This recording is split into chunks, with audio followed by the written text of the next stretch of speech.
Dylan Hatch also asks, could you share some recommendations of how to help someone who has been damaging the safety of their environment and teammates, which could bypass the guilt/defensive reaction and bring them to a place where they can accept the negative impact of their actions and be open to change? The defensive reaction is so easy to prompt and so easily shuts down the potential growth. I am interested in how you answer this question because that guilt/defense response or that guilt/defensive reaction is huge, right? And largely out of our control.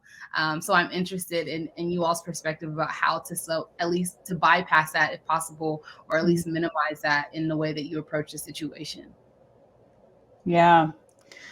Hi, Dylan. Dylan's wonderful. Also from Minneapolis.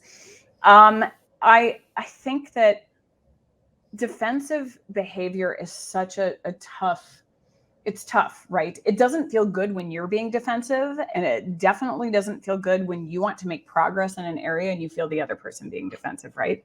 So I think it goes back to, and I saw that John had said that we talked a little bit about this earlier because I know Dylan joined late, but it goes back to like making it about the process and not the people. So if there is a problematic person, instead of, especially knowing that that defensive response is going to be the response, how can we work around that? What sorts of things can we pull up so they can understand this actually isn't about your behavior? Because it's about part of their behavior, but the defensiveness kind of gets in the way. So in our psych safety workshop, we talk about the Gottman's Four Horsemen, if anyone's familiar with that, but it's a couple who, and I know, Josh, you also talk about this, I believe, in your book, Joy of Agility, but, talking about how we respond in situations can basically determine, like they can determine whether or not a couple stays together or not. When we see it happen in organizations, we can determine like how well a team is going to be able to work together or not. And if you see defensive behavior all the time, that becomes a huge blocker in getting anything done. So it's about telling the story outside of the defensiveness. But Josh, I'd love to hear what you have to say as well.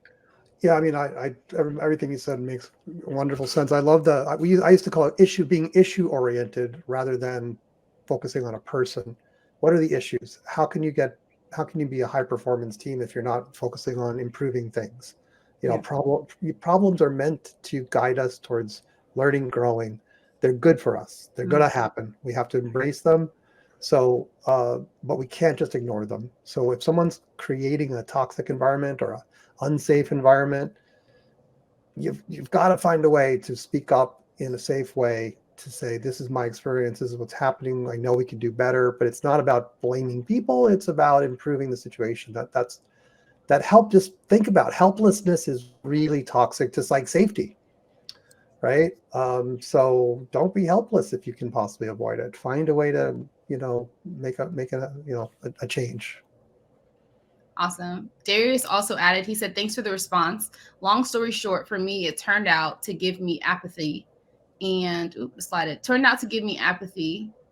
and I just needed to move out to other environments where I was able to grow. That made me think back to Tara when you mentioned earlier in the talk, you said something about taking time to review the decisions that you made, the leadership that you had that got you to where you are. And I know you mentioned in the Twitter space last week about taking time occasionally or periodically to do a resume review to really reflect on how you've gotten to where you are in your career and the experiences that you've had that have led to that. I know we have a couple of minutes left. Can you touch on that? Because I think that's something that's really important that a lot of people really don't think about, is what are the experiences that I've had either in leadership or in work or with my colleagues that have led me to make some of the career decisions that I've made as I've gone from job to job or career to career or title to title.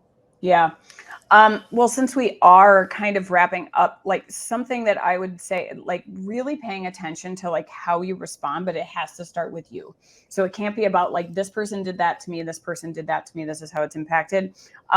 we teach something called the Psychological Safety Workshop that I've mentioned here a few times during this recording, that we're actually offering a discount for the next 24 hours. And I know we have a little banner with the promo code for that.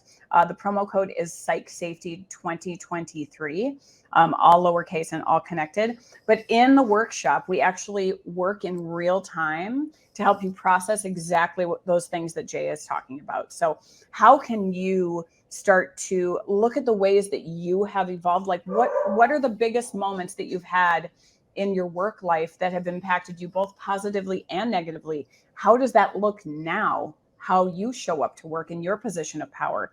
What does that mean? Have you really taken the time to digest that? And in the workshop, we experiment in real time. So on a Monday or Tuesday, we'll give you some content. You identify some things that you want to start experimenting with in real time that are going to, some of that will go back to things that historically you've done. And then you come back on Thursday or Friday with us and reflect what happened. What did you experiment with? And the purpose of this is to actually change things and evolve in real time.